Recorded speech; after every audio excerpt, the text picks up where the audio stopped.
Bülbül figan eder gülün narına, solmayınca aşkı biter mi sandın? Bir nefeslik ömrü kalsa yarına, yarın hasretiyle öter mi sandın? Ah etmez ki gönlüm, aşkadır yolum.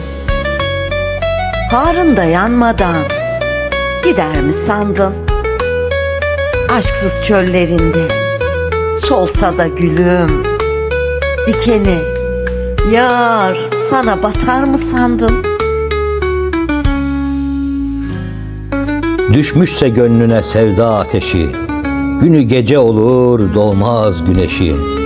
Olmazsa gönlünde yareni eşi, ocağında duman tüter mi sandın?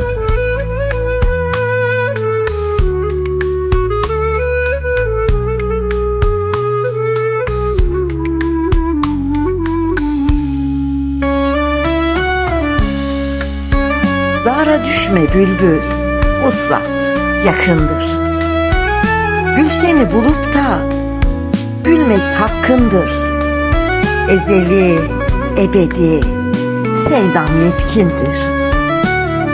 Ömrüne hasreti katar mı sandın?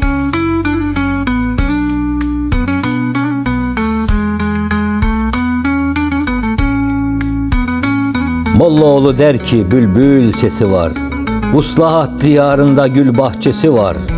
Güle sevdasından başka nesi var? Ruhu revanından atar mı sandın?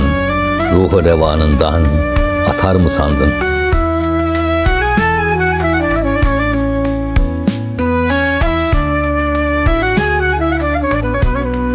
Ses verin ovalar, dağlar, ses verin. Aşkı düşmüş gönle bir yiğit yarim. Suna gelin der ki, düşürme serin. Yar, göğsün olmadan yatar mı sandın? Yar, göğsün olmadan yatar mı sandın?